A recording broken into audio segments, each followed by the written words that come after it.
Una niña de 8 años, descalza, sola y con el estómago vacío, observa en silencio el escaparate de una panadería elegante en la colonia Roma Norte, en Ciudad de México. No sabe que está a punto de encontrarse con un hombre que cambiará su vida para siempre. Pero tampoco imagina que ese hombre guarda un secreto tan doloroso que podría destruirlos a ambos.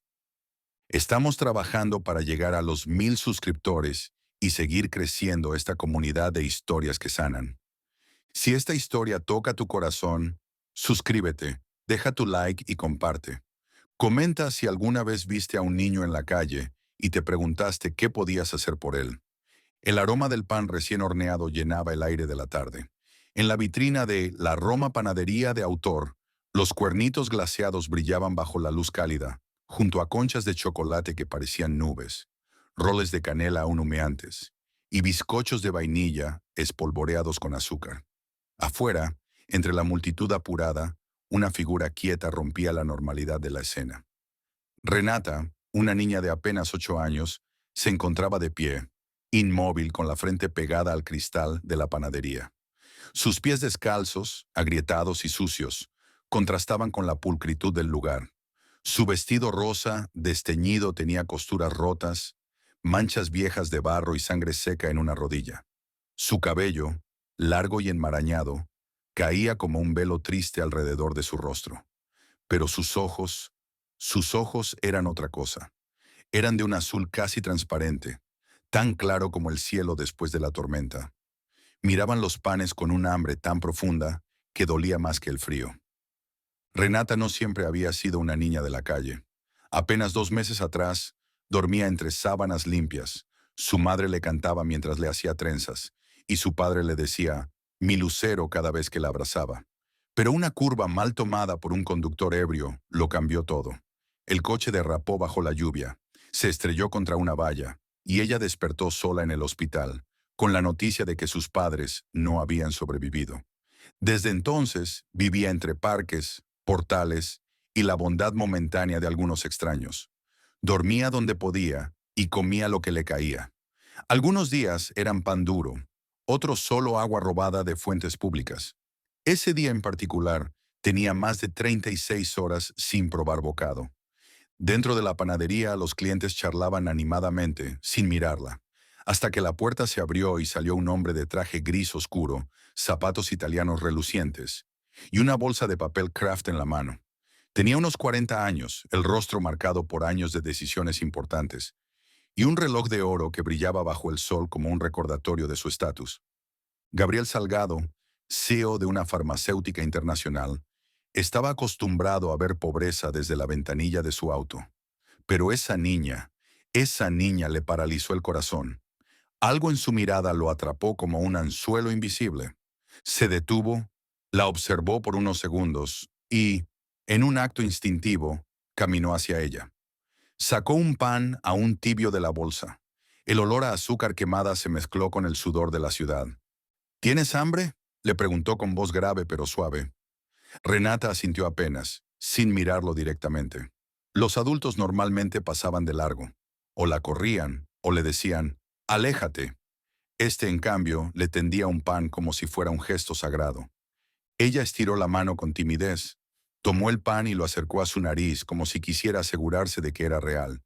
Llevaba semanas sin probar algo tan fragante, tan caliente. Pero justo cuando estaba a punto de darle la primera mordida, Gabriel la miró fijo y susurró una palabra. «Carmen». Renata se congeló. El pan cayó al suelo como un símbolo de lo que estaba a punto de romperse. Ella lo miró con los ojos abiertos como platos. «¿Qué dijo?», preguntó en voz baja.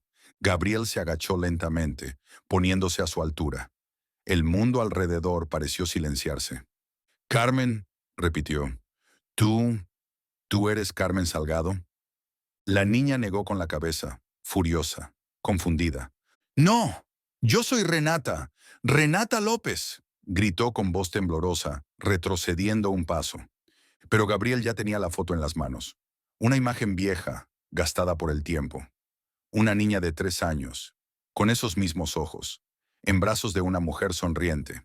En la esquina de la foto, Carmen y mamá, diciembre 2015. «Tú, Tú eres mi hija, susurró él, con un hilo de voz quebrado por los años. Renata, o Carmen, se tambaleó. Su respiración se volvió entrecortada. Negó una vez más, pero sus lágrimas la traicionaron. Ellos murieron. Mis papás murieron. Tu madre, Isabel, mi esposa, desaparecieron hace 8 años. Me dijeron que murieron en un accidente. Me entregaron 2 ataúdes cerrados. Pero tú estás viva. Renata cayó de rodillas. Gabriel la sostuvo antes de que tocara el suelo. El tráfico, la ciudad, el ruido, todo se esfumó. Solo quedaban ellos dos, frente a la panadería donde el pasado acababa de regresar a cobrar respuestas. Gabriel llevó a la niña a su apartamento en la colonia Polanco, un penthouse silencioso y elegante que alguna vez estuvo lleno de risas, juguetes y canciones infantiles. Ahora era un santuario de dolor contenido, con las fotos familiares cubiertas por sábanas blancas y los recuerdos encerrados en vitrinas que nadie abría. Renata, o Carmen, miraba todo con ojos grandes. A pesar del paso del tiempo, algo en su interior reconocía esos espacios. El olor a madera barnizada, la alfombra color crema del pasillo, la lámpara con forma de sol en el techo del comedor. Fragmentos rotos que comenzaban a encajar lentamente en su mente infantil, como piezas de un rompecabezas que siempre estuvo incompleto. Gabriel la sentó en el sofá de cuero beige y se arrodilló frente a ella. Sacó una cajita de terciopelo azul del cajón de una mesa lateral. Adentro había una pulsera diminuta, con una piedra celeste en forma de estrella.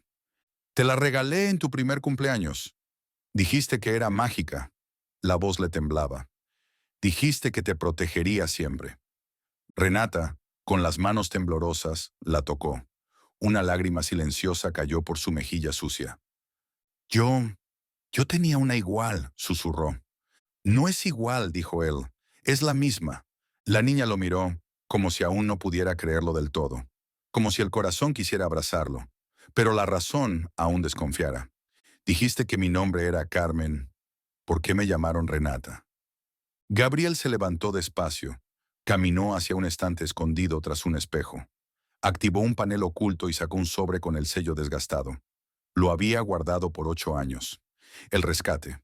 Porque alguien quiso borrar quién eras. Gabriel abrió el sobre con manos temblorosas. Tu madre y tú desaparecieron un 18 de marzo. Ese mismo día recibí esta carta. Me pidieron 50 millones de pesos para liberarlas. Pagué, pero me entregaron 2 ataúdes cerrados. Me dijeron que habían muerto en el traslado. ¿Nunca viste sus caras?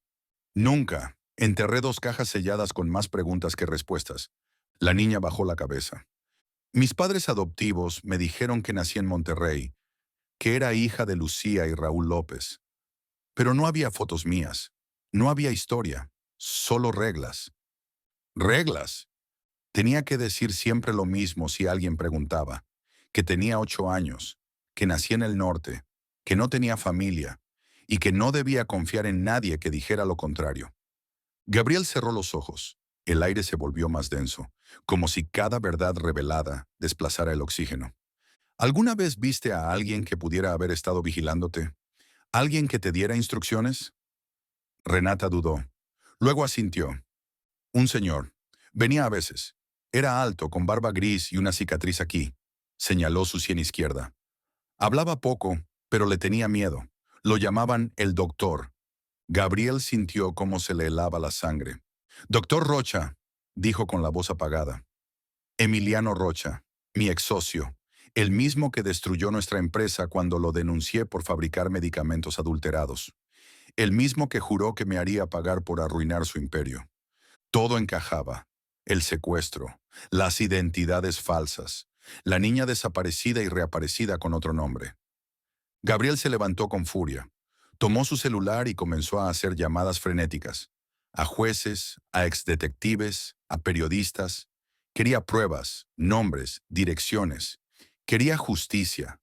Pero entonces Renata tiró suavemente de su manga. ¿Vas a dejarme otra vez? Él la miró, clavando los ojos en los suyos. Nunca más, prometió. Esta vez, nadie te va a quitar de mi lado. Fue en ese instante que escucharon un sonido en la puerta. Un clic seco.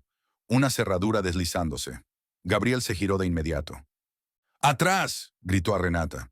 La puerta se abrió lentamente. 3 hombres entraron, trajes oscuros, miradas vacías, y detrás de ellos, el doctor Emiliano Rocha. Vestía de negro como si fuera un funeral anticipado. Su rostro delgado, anguloso, lucía como una máscara sin alma, pero la cicatriz en la sien izquierda lo delataba, la misma que la niña recordaba, la misma que Gabriel jamás pudo olvidar. «¿Gabriel?», saludó con un tono casi cordial. «Qué hermoso reencuentro familiar, aunque un poco prematuro para mis planes». Renata se escondió tras el sofá. Gabriel se interpuso, los puños cerrados. «¿Qué quieres?». «Lo que siempre quise», respondió Rocha. «Venganza. Tú me quitaste todo. Yo te quité a tu familia. Equilibrio».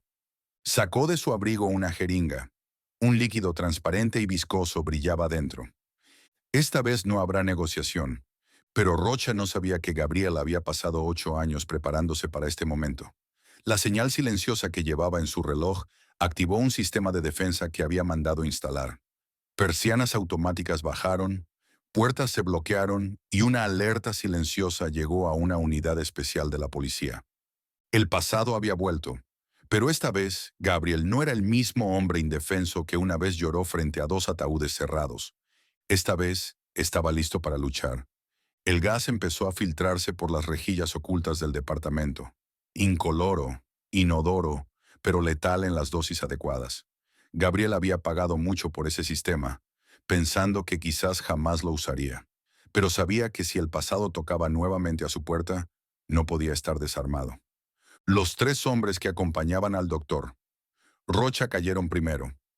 Uno intentó sacar un arma, pero sus músculos colapsaron como si hubieran sido desconectados por una fuerza invisible.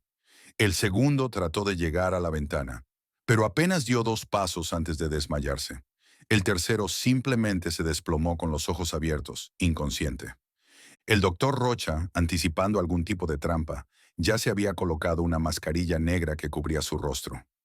Miró a Gabriel con desdén, como si siguiera creyéndose el titiritero de todo, aun cuando los hilos se le habían escapado de las manos.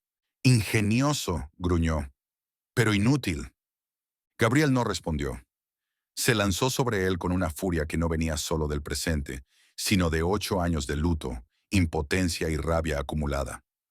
Rocha trató de clavarle la jeringa, pero Gabriel lo interceptó, sujetándole la muñeca con tanta fuerza que crujió como una rama seca.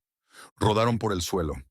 Renata gritaba desde detrás del sofá, sin saber si salir o correr, sus manos tapando sus oídos mientras las imágenes del secuestro se le mezclaban con las del presente.